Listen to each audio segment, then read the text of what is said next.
Here are three tips for how to travel after a breakup and to not feel lonely or be by yourself all the time.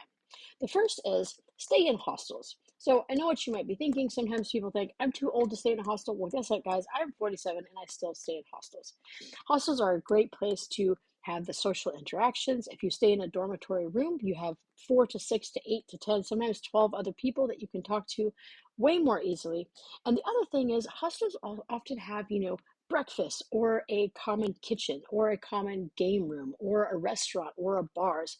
Many of them have, happy hours, or they have group activities, dinners, whatever. And it makes it a lot easier to talk to people. So if you're one of those people who's like, okay, I don't want to stay in a hostel because I'm too old or I don't, want to share my room, okay, that's fine. Then, you can be in an Airbnb, but a lot of times it's more isolating.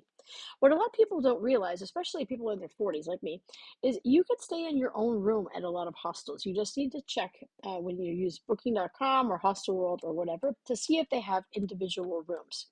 Having an individual room, sometimes the shared bathroom, is still a way that you can have your privacy while enjoying all of the social benefits of staying in a hostel.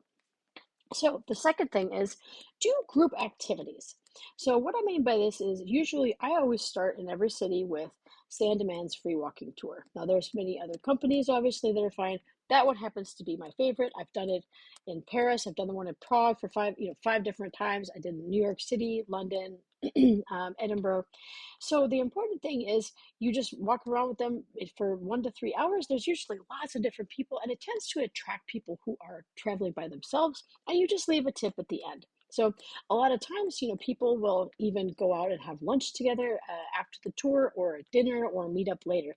I've met so many people like this just because I found, there were some other people traveling by themselves, and we all said, hey, let's exchange numbers, and why don't we meet up for dinner at 8? Or somebody would be like, hey, I'm going to go check out a museum right now. Does anybody want to join? And if you just get out a little bit outside of your shell and your comfort zone, you'll find that so many people traveling by themselves are really, really open to meeting new people.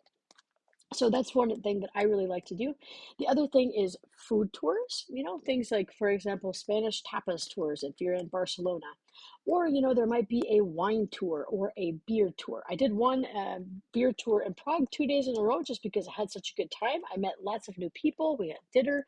And it was a really great way to, be social while I was traveling by myself.